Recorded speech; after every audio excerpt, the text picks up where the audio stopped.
오늘은 지난 주일날 이미 예고해드린 대로 우리 대한예수교 장로회 총회에서 2단 경계주일로 지키는 주일입니다. 우리는 이렇게 힘들고 어려우면 신앙생활과 예배와 열심이 좀 식기도 하고 줄어드는 것 같은데 이단들은 더 극성입니다. 우는 사자처럼 삼킬 자를 두루 찾고 있는 그런 때입니다. 그래서 그 사람들은 여전히 똑같이 계속해서 우편으로, 문자로, 또 이메일로 보지도 않거든요. 스팸 처리하면 어떻게 또 다른 주소 갖고 또 들어오고 번호 갖고 또 들어오고 무차별하게 공격을 해오고 있습니다. 이단을 경계하자는 거예요. 경계. 항상 우리는 이단에 대해서 멀리하고 그 사람들에 대해서 잘못된 것이라는 것을 인식하고 살자 하는 것입니다. 사도 요한은 요한 2서에서 말씀합니다. 누구든지 이 교훈을 가지지 않고, 이 교훈이 하나님 말씀이에요. 사도 요한이 전했던 그런 요한복음, 요한 1, 2, 3서 또 다른 성경, 복음을 가지지 않고 너희에게 나아가거든 집에 들이지도 말래요. 집에 들이지도 말고 그리고 인사도 하지 말라는 거예요. 인사한다는 것은 교제한다는 것입니다. 그에게 인사하는 자는 그 악한 일에 참여하는 자라고 단호하게 말씀을 하고 있습니다. 사도 요한이 공중 목욕탕에 갔는데 갑자기 옷도 입지 않고 갑자기 벌거벗은 채로 튀어나가더래요. 그래서 사람들이 사도님 무슨 큰일 났습니까? 그랬더니 이단자가 들어와서 내가 그와 같은 공간에 있는 게 두려워서 하나님이 그들을 멸하신다고 했는데 나도 그 자리에 있다가 멸함을 당할까 봐서 내가 뛰쳐나왔다고 하는 그런 일화가 있습니다. 그만큼 우리는 신앙생활에 이단자들을 경계하고 살아야 합니다. 오늘은 다른 복음은 없나니 오늘 본문에 있는 말씀 9절을 그대로 인용해서 설교의 제목으로 삼았습니다. 네 단락으로 말씀을 드리려고 합니다. 먼저는 이단은 무엇인가? 이단은 멸망으로 인도합니다. 할렐루야. 이단은 우리의 영적인 멸망뿐만 아니라 우리의 삶을 멸망을 시키고 이단은 우리를 모든 삶에서 완전히 벗어나서 인생을 망치도록 인도하는 거예요. 이단이라는 말의 뜻은 우리 한글에서는 한자어로 이단, 다를 이자, 끝단자를 씁니다. 끝이 다르다는 겁니다. 우선 보기에는 같아 보여요. 그런데 결과는 다르다는 것이죠. 그게 이단이에요. 영어에서는 헤르시라고 합니다. 이 헤르시라고 하는 말은 헬라어의 하이레시스에서 파생된 말이에요. 또 다른 어떤 주의 주장, 철학을 의미하는 겁니다. 좀 부드러운 용어예요. 그러나 여러분 성경에서는 우리에게 이 이단에 대해서 끝만 다르다, 또 다른 주장이다 이렇게 말씀을 하고 있지 않습니다. 근본부터 뿌리부터 다르다는 거예요. 원래 그들은 잘못된 신앙관을 가지고 있는 뿌리가 다른 겁니다. 그래서 주님은 나무도 좋고 열매도 좋다. 나쁜 나무는 나쁜 열매를 맺을 수밖에 없다. 어떻게 포도에서 엉겅퀴에서 포도를 딸 수 있겠느냐 말씀합니다. 사람은 그 쌓은 선에서 선을 내고 악한 사람은 그 쌓은 선에서 악에서 악을 낸다. 그래서 이단은 끝만 다른 것이 아니라 근본적인 뿌리부터 다르다. 우리 눈에 보이기에는 유사하게 보이지만 마지막 결과는 그들은 멸망으로 간다고 말씀하고 있습니다.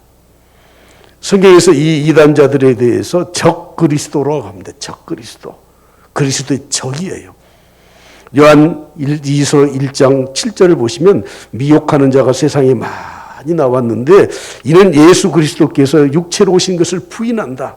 복음을 부인하는 것입니다. 다 같이 시작. 이런 자가 미혹하는 자요. 크게 시작. 적그리스도니. 적그리스도예요. 적이에요.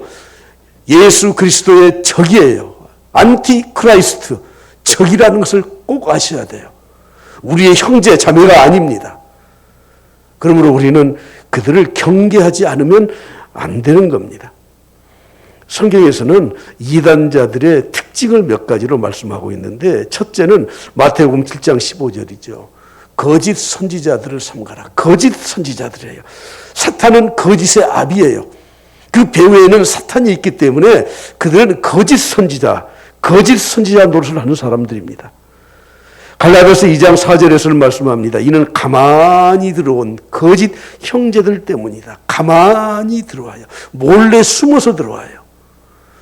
오늘 여러분들이 교회에 오시면서 몰래 숨어서 온 사람 한 사람도 없잖아요. 남의 집에 도둑질 하러 간 사람들, 강도짓 하러 간 사람들은 몰래 들어가요. 영적인 노력을 하기 위해서 들어온 이단자들도 몰래 들어와요. 주님은 요한복음 10장에서 말씀하시기를 양들은 문을 통과한다. 목자는 문을 통과한다. 그러나 거짓자들은, 이리는 담을 통과한다. 담을 뛰어넘는다고 말씀합니다. 여러분, 우리가 기독교 신앙을 갖고 하나님의 자녀가 되는 우리들은 정식으로 하나님께서 우리에게 문을 만들어 주셨어요. 그 문을 통과해야 돼요. 첫째는 믿음의 문이에요. 믿음의 문. 예수 그리스도의 십자가의 문입니다. 회개의 문입니다. 그 문에 통과한 자들은 천국의 문을 들어갈 수 있습니다. 그러나 이 거짓자들은 예수 그리스도를 믿지 않습니다. 이 사람들은 회개하지 않습니다. 예수 십자가를 그들은 믿지 않습니다. 천국 문을 통과하지 않는 자들이라고 하는 것입니다. 하나님의 말씀의 문 안에 거하지 않는 사람들입니다. 요한계시록 2장 2절 말씀에 보면 자칭 사도라 하되, 그들은 자칭 사도예요. 사도라고 하는 말은 보내심을 받은 자거든요. 예수 그리스도가 직접 뽑아서 예수님께서 그들을 보내주신 자예요. 그런데 이들은 자칭 사도니까 예수님하고는 무관해. 예수님이 그들을 보내시지를 않았어요. 그런데 스스로 내가 사도다 그러는 겁니다. 요즘 이단자들이 포교하면서 뭐라고 하는 줄 아세요? 유명한 목사님이 있으니까 가서 설교 들어볼래? 이렇게 말을 하는 사람은 거의 없어요. 왜냐하면 그들은 공식적인 목사라는 직함을 잘 안 가져요. 그러면서 선교사님 있는데, 여러분, 선교사가 무슨 국내에 있습니까? 은혜자가 있는데, 그들은 또 지금 신약 시대에는 있지도 않은 선지자가 있는데, 그러면서 그들이 우리를 꼬여요. 여러분, 그들은 자칭 사도입니다.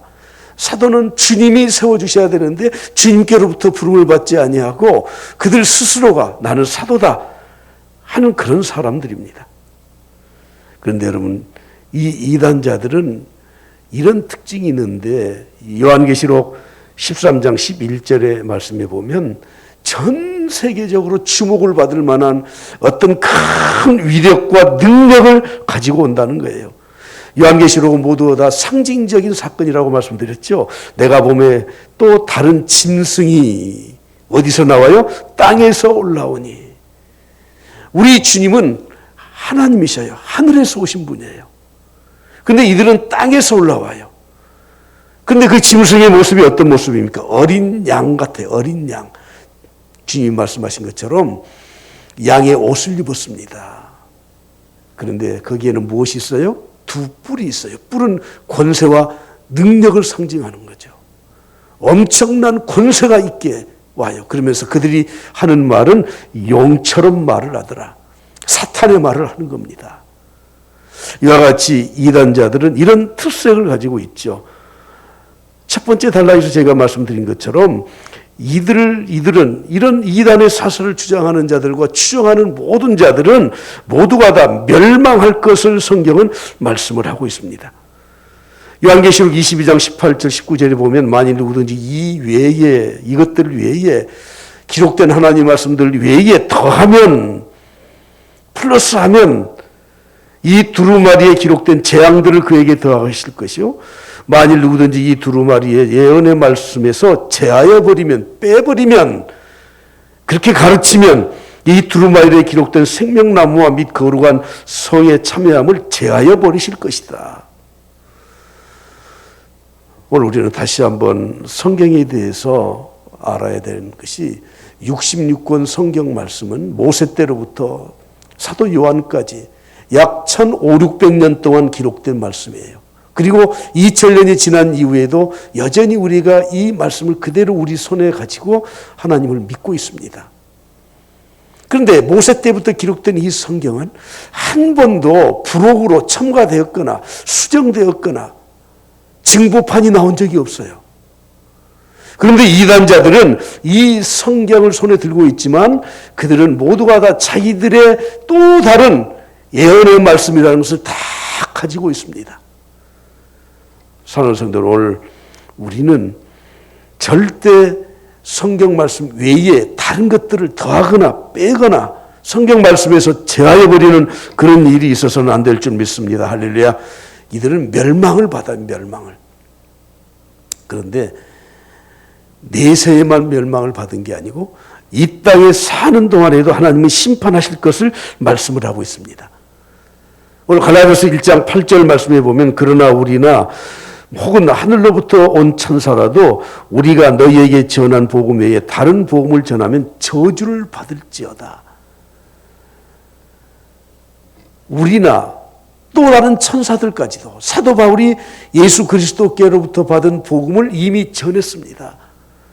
그런데 중간에 다른 생각이 들어서 복음을 바꾸어서 전했다고 하면 사도 바울 자신을 비롯해서 모든 복음을 증거했던 자들이 다 저주를 받을 것이다.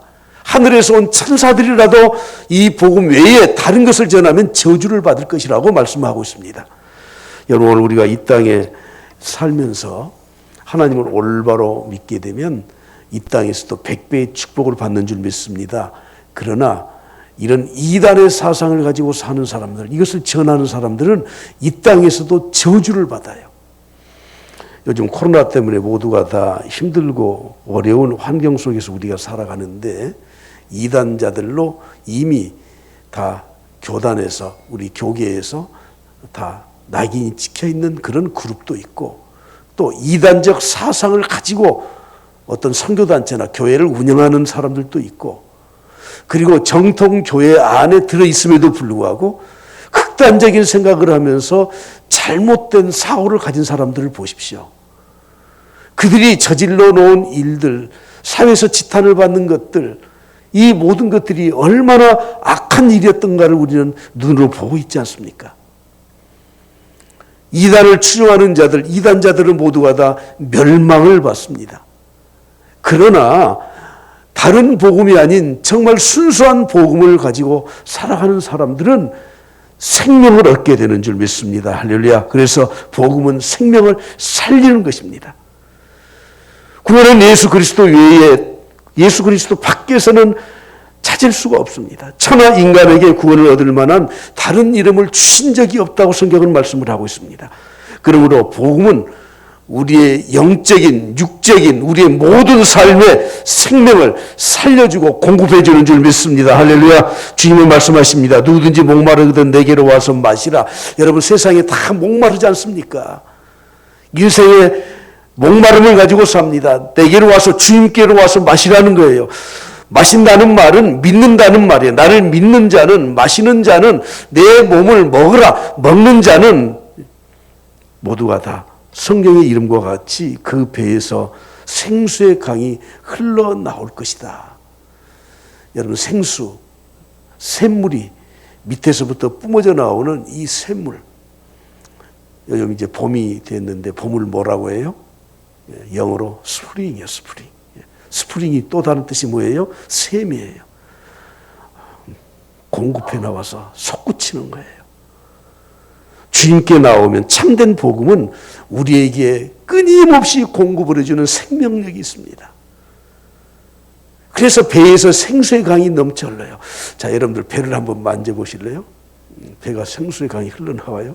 이건 다 비유예요, 은유예요. 이거 이대로 믿으면 안 돼요.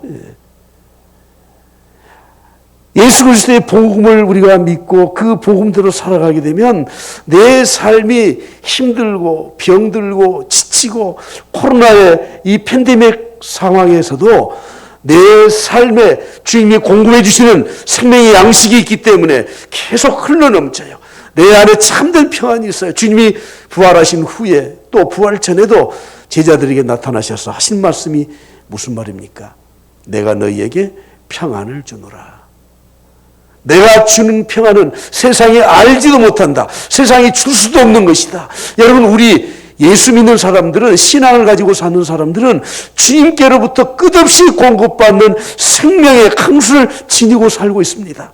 그래서 어떤 상황에서든지 우리는 생명을 얻고 살아가는 사람들입니다. 그런데 여러분, 신앙생활을 했다고 하면서 교회 나와서 예배드리고 은혜 받았다고 하면서 자꾸 죽는 소리만 해. 죽는 소리만. 심령이 죽어가요. 여러분, 뭐가 이상하지 않습니까? 하나님 믿는다면서요. 근데 맨날 죽겠다고만 해요. 죽어가요.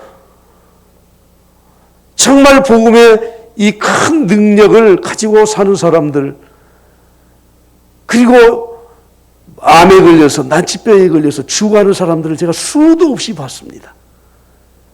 그런데 죽어가면서도요, 그분들에게는 소망이 있어요. 죽는다 말 안 해요. 하나님 만나러 간다고 하지. 왜 우리는 생수의 강이 내 배에서 흘러넘쳐야 되는 이 복음의 역사가 있음에도 불구하고 우리는 이 조금만 힘들면 못 살겠다고 하고 힘들다고 하는 겁니까? 우리의 믿음이 잘못되었기 때문에 그래요. 또 교회 지도자들이 잘못 가르쳤기 때문에 그래요. 혹시 그것도 아니라고 하면 믿지도 않으면서 믿는 척했기 때문에 그런 거예요.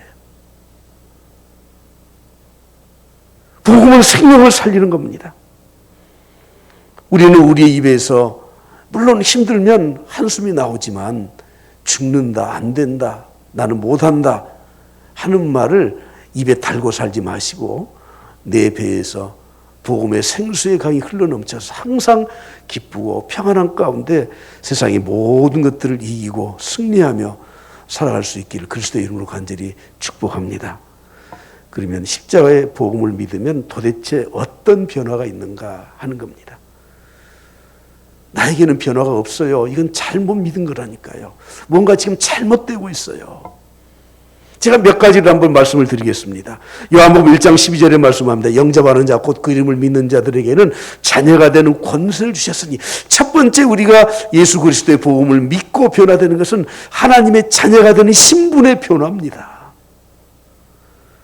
빌립보서 4장 7절에 말씀합니다. 그리스도 예수 안에서 너희 마음과 생각을 지키시리라. 아무것도 염려하지 말고 다만 기도와 감사함으로 너희 구할 것을 감사함으로 아뢰라. 그리하면 예수 그리스도 안에서 너희 마음과 생각을 지키시리라고 말씀해요. 여러분, 생각이 바뀌어요. 생각이.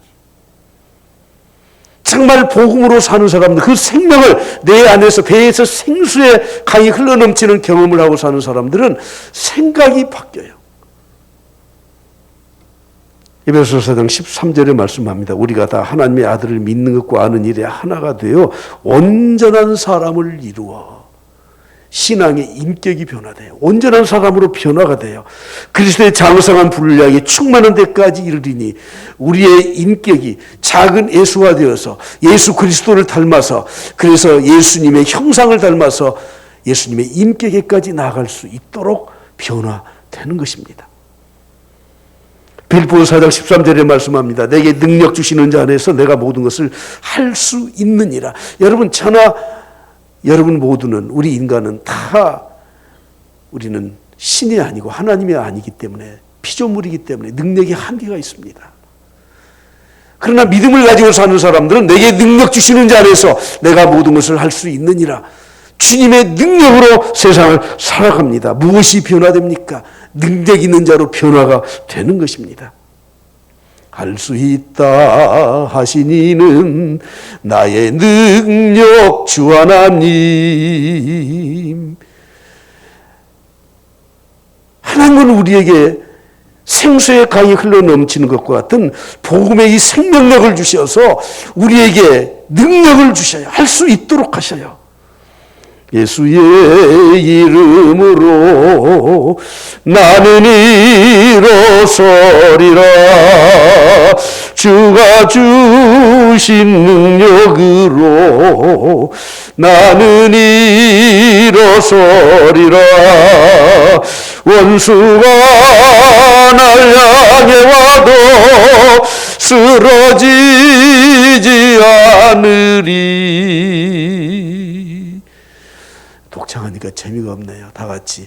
주가 주신 능력으로, 주가 주신 능력으로, 주가 주신 능력으로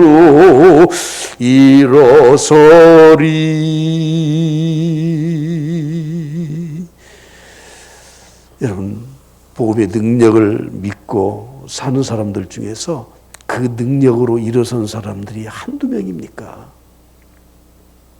그러면 복음의 핵심이 뭐냐 하는 겁니다. 세 번째로, 복음은 예수 그리스도의 십자가입니다. 성경 66권의 요절, 요약한 한 구절이 있습니다. 그게 요한복음 3장 16절이에요. 하나님이 세상을 이처럼 사랑하사 독생자를 주셨으니 이는 그를 믿는 자마다 멸망하지 않고 영생을 얻게 하려 하심이라. 믿는 자는 멸망하지 않는다. 영생을 얻는다. 이게 복음이에요. 하나님의 말씀으로 이것을 우리에게 이미 주셨습니다. 이것이 진리입니다. 그런데 이것이 잘 안 믿어져요. 이것이 우리의 이 마음에 잘 와 닿지를 않아요. 그래서 이단자들은 이것을 교묘하게 변질을 시켜요. 어떻게 변질을 시킵니까? 우리의 이성으로, 우리의 지성으로, 내 경험으로, 과학적으로, 내 감성으로 이걸 어떻게 좀 한번 만들어 보려고 해요. 그래서 이단이 생기는 겁니다. 대개 이단자들, 또 이단을 추종하는 많은 자들 가운데 정말 잘 믿어보려고 하는 그런 동기가 있었던 분들이 있는 것을 저는 압니다. 그런데 우리는 하나님의 말씀을 그냥 말씀대로 믿으면 돼요. 믿으면. 하나님의 말씀대로 그대로 믿으면 되는데 그렇지 않고 이상한 것을 여기다 덧붙이려고 하니까 말씀에서 벗어나게 되고 다른 주의 주장을 하게 되고 그리고 이단자들의 길로 가는 게 되는 겁니다. 저는 크게 세 부류의 이단자를 좀 소개하려고 하는데, 첫째는 구원파 이단이에요. 그들은 우리에게 묻습니다. 당신 구원받았습니까? 나 구원받았나? 조금만 멈추면 구원 못 받았구만. 구원받은 사람은 확신 있게 대답하는 거예요. 구원받은 것을 알지도 못하면서 어떻게 구원을 받았다고 해요? 우리에게 오시오. 구원받게 해줄 테니까. 당신 구원받았습니까? 예, 구원받았습니다. 그러면 또 물어봐요. 몇 년, 몇 월, 며칠, 어떻게, 어디서 구원받았습니까? 글쎄요. 구원 못 받았구만. 구원받았으면 내가 구원받은 시간과 그리고 장소와 그리고 그 구원받은 상황을 알아야 되는데 못 받았네. 여러분 언제 구원받았죠? 세례 받을 때? 교회 처음 나올 때? 부흥회 때? 언제 받았습니까? 니고데모가 밤에 주님을 찾아와서 신앙 상담을 했죠. 주님이 말씀하셨습니다. 거듭나야 된다. 거듭나는 게 무엇입니까? 물과 성령으로 거듭나는 거다. 근데 성령의 역사는 바람이 부는 것과 마찬가지다. 바람이 임의로 분다. 그래서 어디서 와서 어디로 가는지 우리는 우리 눈에 보이지 않지만 그러나 바람이 불게 되면 그 흔적은 남지 않느냐. 내가 언제 어디서 어떻게 구원을 받았는지 나도 모르겠어. 나는 모태신앙인데 언제 구원받았지? 잘 몰라요. 그러나 지금 내가 하나님의 말씀을 보니까 영접하는 자 곧 그리스도를 믿는 자, 예수를 믿는 자는 구원을 받았다고 하는 이 말씀이 그래 맞아. 주님이 내 죄를 위해서 돌아가시고 내가 예수 그리스도를 믿어. 하나님 믿어. 임의로 바람은 임의로 불어요. 언제 어떻게 불어왔는지 몰라요. 그러나 지금 현재 내가 말씀을 통해서 내가 믿어지게 되면 확신이 들게 되면 나는 구원받았습니다. 할렐루야. 하나님의 말씀은 변하지 않습니다. 인간의 감정은 수시로 변해요. 요즘 우리가 한 가지 속고 있는 게 있는데 이겁니다. 사람들은 모든 걸 다 느낌으로 모든 것을 다 진실을 파악하려고 해요. 그래서 요즘은 뭐 EQ, 그래서 감성 시대라고 하는데 뭐 좋습니다. 하나님 우리에게 주신 중요한 자산입니다. 그런데 여러분, 우리가 설교를 들을 때, 강의를 들을 때 우리가 자주 쓰는 말이 뭐죠? 우리는 은혜 받았다는 말로 표현을 하지만 마음에 와 닿았어. 그러면 진리의 말씀인데 내 마음에 와서 닿지 않으면 그게 진리가 아닙니까? 마음에 닿았다는 말은 공감했다는 말로 표현할 수 있지만, 그러나 내가 불안한 상태에 있고 세상에 염려가 있고 힘든 일이 있으면 별의별 말을 해도 그게 내 마음에 오지를 않아요. 오지를 않아. 그런데 모든 것은 내 감정의 기준을 가지고 판단해버리면 안 되는 거예요. 여러분, 내가 잠깐 눈물 좀 흘렸다고 그것이 나에게 은혜가 되고, 눈물 안 흘렸다고 은혜가 아닙니까? 우리의 구원과 신앙의 모든 표준은 하나님 말씀에 있는 거예요. 그래서 하나님 말씀에 대한 확신과 믿어지는 바로 그때 우리는 구원에 대한 영적인 체험을 하게 되는 것입니다. 두 번째는 율법주의 이단들이 있죠. 구약의 율법도 다 지켜야 된다. 이 율법주의 이단자들은 또 반대로 주장하는 사람들도 있어요. 대표적인 게 바로 안식교 또는 하나님의 교회라는 곳이에요. 구약의 절기인 유월절 지킵니까? 그들도 안 지켜요. 월삭을 지킵니까?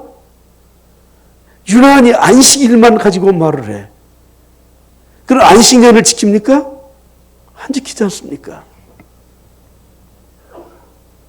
예수님이 왜 재림하지 않느냐? 하나님 우리에게 주신 안식일을 지키지 않으니까. 교회들이 전부 다 일요일을 주일로 지키니까. 그래서 우리는 토요일 날 안식일을 지킨다. 이런 구약의 절기, 이미 모든 것은 다 하나님께서 십자가를 통해서 다 완성했다고 말씀을 하고 있습니다. 그걸 폐한 게 아니에요. 다 완성을 했어요. 그러니까 이제는 우리는 주 예수 그리스도 안에서 믿음 생활을 하는 겁니다. 초대교회인 사도들이 복음을 전할 때에도 유대인들은 회당에서 모임을 가졌습니다. 그래서 사도들은 그 회당에 모인 토요일 날 그들과 함께 하나님의 말씀을 보면서 전도를 했습니다. 그리고 그 다음 날인 일요일 주일 날 또다시 모였습니다. 안식 후 첫날 또 모였습니다. 그래서 그날을 기념하면서 또 예배를 드렸습니다. 왜 그렇습니까? 주일날 주님이 부활하셨기 때문에, 주일날 오순절 역사가 일어났기 때문에. 여러분, 주일날 이런 역사가 일어난 거예요. 그래서 주일을 기념해요. 그래서 이제는 신약시대에 와서는 점차 날짜가 안식일에서 주일로 옮겨졌어요. 어떤 분은 또 그러더라고요. 모든 날이 다 주일인데 구태 꼭 일요일날 꼭 예배를 드려야 되느냐. 그러면 예배를 주일날 안 드리고 일요일날 안 드리고 다른 날 그러면 또 우리가 또 날마다 모여서 드립니까?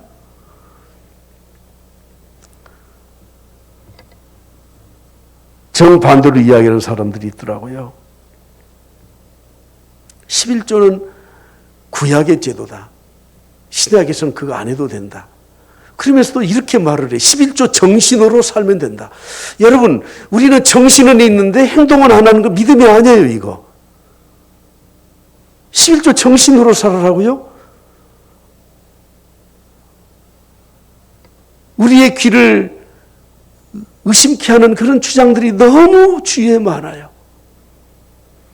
세 번째로는 직통파가 있어요. 은사주의. 물론 구원파도 또 안식교도 다 이런 영향을 다 받지만, 특히 이것에 집착하는 사람들이 문선명, 또 박태선, 그 후예들인 이만희, 이런 사람들이 전부 다 은사주의에 빠졌던 사람들이에요. 다른 계시의 말씀은 없습니다. 우리는 오직 성경 말씀에서 말씀한 대로 예수 그리스도의 복음을 믿고 사는 사람들입니다. 오늘 본 말씀 다시 한번 보죠. 7절 다 같이 한 목소리로 봅니다. 다른 복음은 없나니 다만 어떤 사람들이 너희를 교란하여 그리스도의 복음을 변하게 하려 함이라. 다른 복음은 절대 없습니다. 그 복음을 교란하기 위해서 사람들이 율법을 가미시키고 그리고 인간의 이성적인 것들을 끌어들여서 복음을 변질시키고 있다고 하는 것입니다. 그럼에도 불구하고 저는 한 가지 우리 정통교회, 우리 성도들, 제 자신을 우리가 경계하는 한 가지 말씀을 드리려고 합니다. 간판은 교회, 정통교회 간판을 걸고 있지만 잘못 신앙을 가르치면 안 됩니다. 웰빙주의, 예수 믿으면 다 잘 된다. 체험 중심의 신앙, 영적인 체험이 있어야 된다. 이 두 가지가 다 맞는 말이지만 거기에다 초점을 맞추면 안 돼요. 당연히 하나님이 우리에게 하나님을 믿고 믿음대로 살게 되면 이 땅에서도 잘 돼요. 영과 육이 잘 돼요. 그런데 그것이 목적은 아니라는 거예요. 신앙의 체험 중요합니다. 그러나 그것이 신앙생활의 전부는 아니라는 것. 그건 복음은 아니라는 겁니다. 하나님이 우리에게 주신 일부분이라는 것입니다. 그러면 우리가 올바른 복음에 서 있으려면 어떻게 해야 됩니까? 교회 안에서 부지런히 하나님 말씀을 배워야 됩니다. 훈련해야 됩니다. 날마다 하나님 말씀을 묵상해야 됩니다. 무분별하게 교회 밖에 은혜자들, 무슨 선교자들, 체험했던 사람들, 그런 사람들을 따라가면 꼭 마지막은 이단의 사상에 빠지게 된다는 것을 절대 잊지 마십시오. 과거에 선교단체에서 교회에서 하지 못했던 일들을 참 많이 해주었습니다. 그러나 지금은 교회가 얼마든지 자생적으로 할 수 있는 능력을 다 갖췄습니다. 그렇기 때문에 우리는 교회 안에서, 교단에서 인정한 그런 기관을 통해서 하나님 말씀을 배우는 것이 그것이 원칙입니다. 특히 요즘은 유튜브를 통해서 아주 달콤하게 우리에게 귀에 솔깃한 그런 강의들, 설교들이 너무 많습니다. 저도 유튜브를 이렇게 켜면 그 설교를 제가 자주 듣기 때문에 그것이 많이 이렇게 전면에 뜨더라고요. 들어보면 아 괜찮네, 좋네, 참 이 사람 좋네. 근데 두 편, 세 편 그 사람의 이 설교나 강의를 조금만 더 들으면 이상하네. 그리고 다른 목사님들에게 혹시 이거 들어봤어? 목사님 그거 그래요. 제가 듣지 말라는 말이 아니고 분별이 안 돼, 분별이. 그래서 여러분들이 유튜브에서도 골라서 들어야 돼. 이번 주에는 제가 신방을 하면서 우리 부교육자들에게 그랬습니다. 우리 교회 설교를, 내가 했던 설교를 유튜브에서 다운받아서 직접 찾아가서 듣기는 좀 안 들으신 분들이 있으니까 다 가정마다 무조건 올려라. 보든지 말든지. 특이한 교리나 신앙 체험에 관한 말을 한다고 하면 여러분들이 그것을 100% 믿지 마십시오. 우리나라에도 옛날 비냐드 운동이 왔을 때 집회에 가면 그 참 앞에서 쇼를 하더라고요. 쉬 그러면 막 넘어져. 근데 여러분, 저도 한번 참석을 했는데 저는 절대 안 넘어져요. 전부 다 심리적인 쇼하는 겁니다. 미국에 있는 우리 아들 집에 목사님이 신방으로 와서 우리 손녀를 위해서 기도하면은 이빨을 여기서 하고 왔거든요. 근데 그 이빨이 금이빨로 색깔이 바뀐다고 막 기도를 하려고 그래서 우리 아들이 제발 목사님 하지 마십시오 하고 그 교회 더 이상 안 나갔습니다. 그러면 여러분 색깔이 좀 바뀌면 영혼이 바뀝니까? 아니면 그것이 바뀐 것이 뭡니까? 그래서 우리의 영적인 유익이 뭐가 있습니까?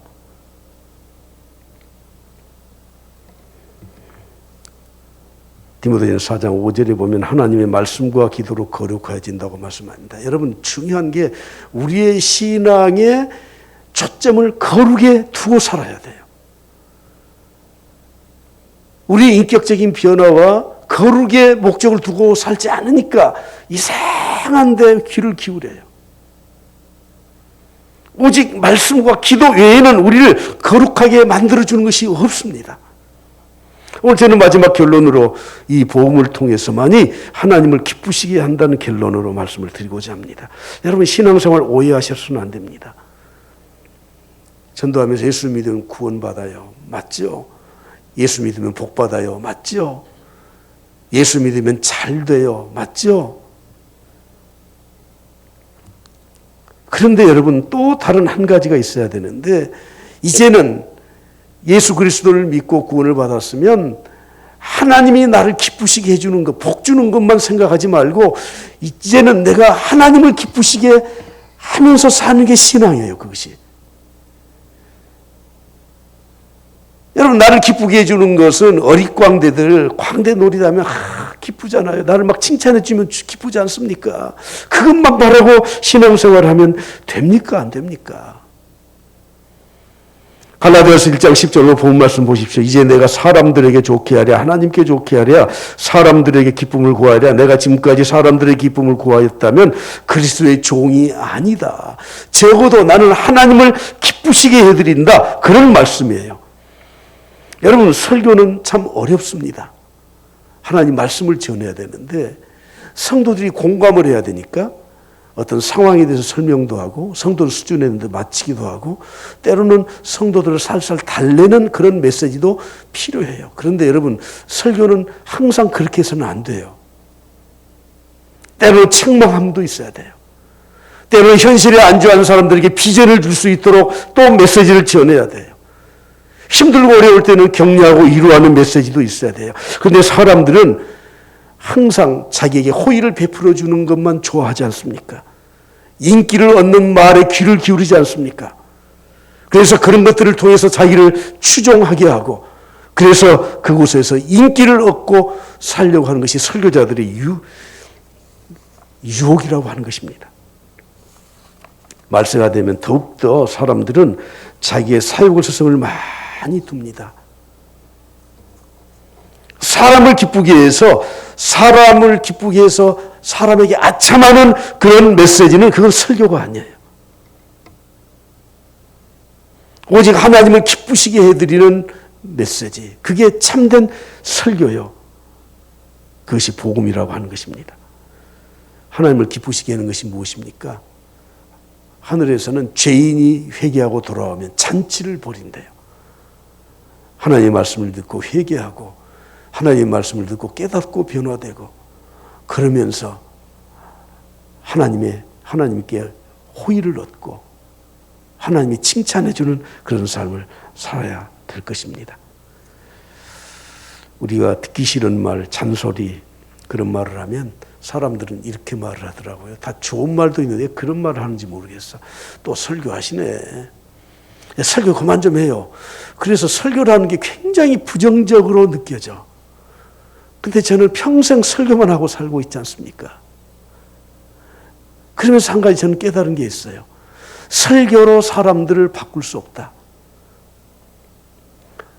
설교를 통해서 사람들이 인격이 변화되지 않는다. 근데 난 설교를 하고 있어. 그런데 그 설교 안에 복음이 담겨져 있으면, 그 설교 안에 성령이 역사하시면 사람들이 변해요. 사랑하는 성도는 오늘 여러분들도 오늘 설교를 다 들으셨습니다. 이 안에 복음이 있는 말씀을 들으셨다면 변화될 겁니다. 그래서 복음은 신비 중에 신비예요. 놀라운 신비예요. 엄청난 변화를 체험하게 만듭니다. 우리가 자주 쓰는 표 있잖아요. 한번 따라서 해보실래요? 하나님 중심. 크게 해봐요. 하나님 중심, 말씀 중심, 복음 중심, 교회 중심. 예. 왜 이런 표들을 우리가 자주 외쳐야 됩니까? 자꾸 여기서 빗나가니까 그래요. 레오나르도 다빈치가 그의 나이 42세 때 밀라노의 로드비치 공이라는 분이 찾아와서 주님이 마지막 최후의 만찬을 하셨는데 그 그림을 성화를 하나 그려주시면 좋겠습니다. 그래서 그림을 그렸습니다. 그리고 그림이 다 완성된 다음에 친구를 초청했습니다. 평가 좀 해주게. 친구가 엄청 칭찬해. 진짜 불후의 명작이네. 그러면서 한마디를 더 붙였습니다. 저 가운데 계신 분이 예수님이신데 저분이 들고 있는 은잔이 빛이 나서 진짜 저 은잔이 멋있네. 그 말을 듣는 순간에 레오나르도 다빈치는 그 그림에다가 가위표를 쳐버렸어요. 그리고 다시 그렸어요. 그래서 우리가 보고 있는 그림은 그 은잔이 없어진 그림이에요. 왜 그런 줄 압니까? 저 성화에서 예수님을 뚜렷이 볼 수 있어야 되는데 예수님보다 은잔이 빛이 났다고 하면 이건 잘못된 그림이라는 거예요. 여러분 교회 오셔서 예수님을 봅니까? 은잔을 봅니까? 참 이 교회 분위기 좋네. 그걸 봅니까? 정말 생명력 있는 예배와 말씀의 복음의 능력을 우리가 체험하고 갑니까? 왜 사람들이 이단에 빠진 줄 아십니까? 자꾸 은잔에 관심을 가지니까 그런 겁니다. 오늘 이단 경계주의를 맞이해서 오늘 저는 갈라디아서 1장에 있는 말씀으로 말씀을 전했습니다. 오직 하나님의 말씀, 복음에 우리 자신을 내어 맡기고 하나님 기쁘시게 해드리는 삶을 살아갈 수 있길 그리스도로 간절히 축복합니다.